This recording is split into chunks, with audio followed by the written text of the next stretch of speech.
you give me more details about her, the quality. Lexi says, ang trunk and head niya miss damo lang movement. Okay. What kind of movements do you see, Lexi?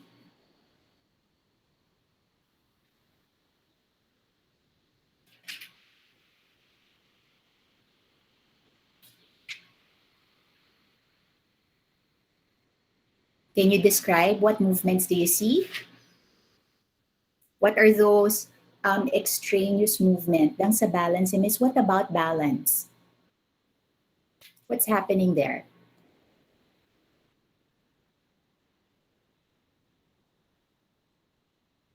So I find that as she was doing yung fine prehension, no, picking up the cornflakes, I had to provide her with more support.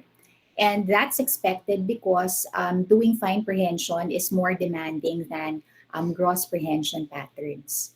Okay. I was also working on stabilizing on her weight bearing on her right because the tendency is for her right to mirror the movement of the left upper extremity.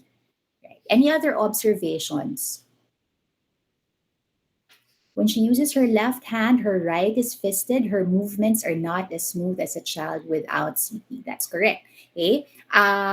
If you see, diba, she tends to, but when you pick up something, you tend to hold your shoulder is in adduction. It's more neutral, and then you use more of your hand, diba? Your forearm, so your upper arm, your forearm, they tend to they stabilize, they're stabilized. But with her, what do you observe? She tends to abduct her shoulder and then do more internal rotation, for her to be able to place her hand on the object.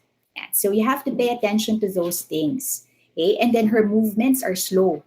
If you observe it, her movements are slow. And if you would really go into the nitty gritty of it, back tayo, if we're able, if we know that we're going to pick up the cornflake, kahit medyo malayo pa lang yung ano natin, yung kamot natin, our fingers are already positioning to accommodate the size of the cornflakes, or whatever object that you're going to hold. But with her, you see that there's a delay. Parang pagpipick up siya, pero medyo naka-open pa yung hand niya, saka pa mag-close kapag malapit na dun sa object. So those are the finer aspects of it. Anything else? Right. So now, meron pa? No more. Okay. And so when you're working with children with CP, your descriptions have to be very specific. You don't just say good voluntary control. So what does good voluntary control mean?